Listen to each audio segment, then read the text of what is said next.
Since I first set foot in Italy, I have been wondering how the pandemic changed my country and the rest of the world.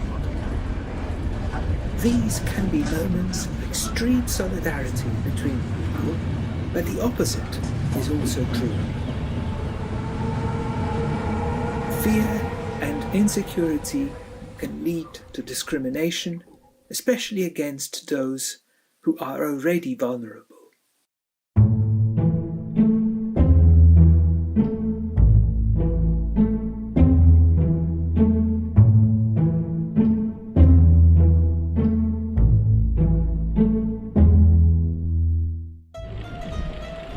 Riding a bike is not just a safe means of transport, particularly at this moment, but also a way to see how the world, even places I know, are changing.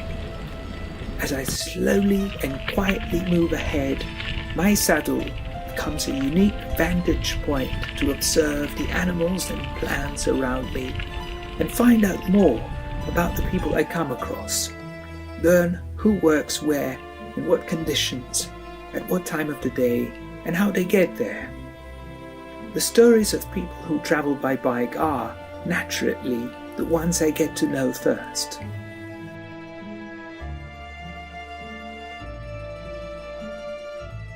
During the pandemic, some of these people face even harder conditions and more risks, for example, simply to get food on our tables.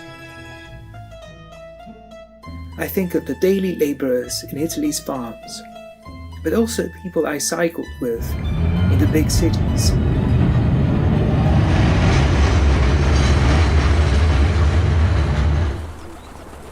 The streets of Milan are crisscrossed by an unmistakable profile of cyclists, the riders.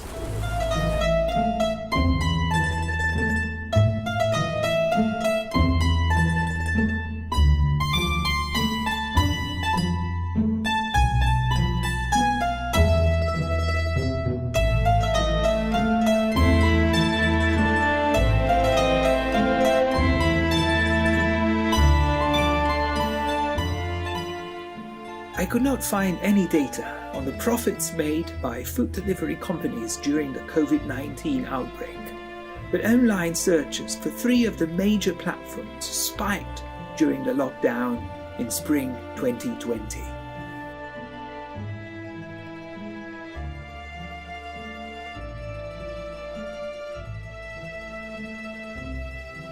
This, however, did not translate into better conditions for the riders, who work up to 12 hours a day and are paid, in some cases, even as little as €3 per delivery. Sono le 8 e in questa prima ora ho fatto €4,99 Sì. e anche oggi si guadagna domani. La serata è finita adesso, incassato meno di €20, €17,90 per la cronaca. They have no guaranteed minimum income or adequate social protection in case of accidents. Riders have to provide their own working equipment, a bike and a mobile phone, and are hired as independent workers, relieving the companies from the responsibility they would otherwise have under normal labour contracts. On top of that, their performance is supervised by the platform's algorithms, a form of strict surveillance probably no other employee faces at their workplace. During the COVID-19 outbreak, riders were also more exposed to the risk of infection. Riders in Milan and other Italian cities have organized themselves in collective groups and taken to the streets to demand better working conditions, a minimum wage, social protection, and the status of dependent workers.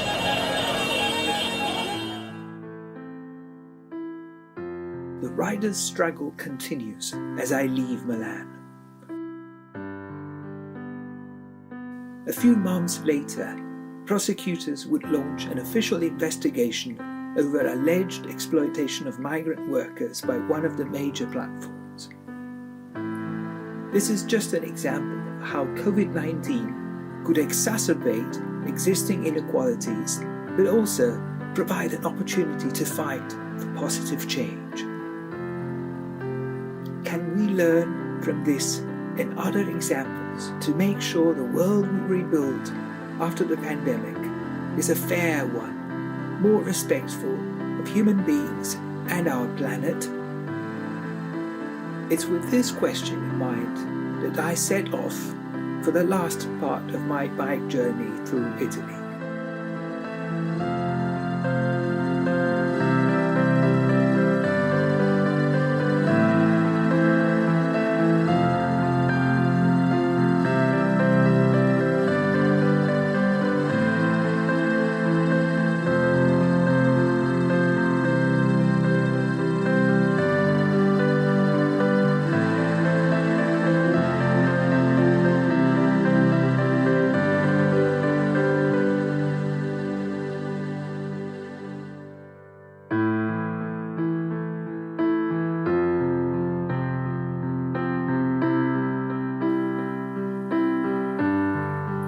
Six weeks ago, I watched the sun rise over the Mediterranean. Today, the sun sets over the last stretch of the road to Slovenia, where my journey continues.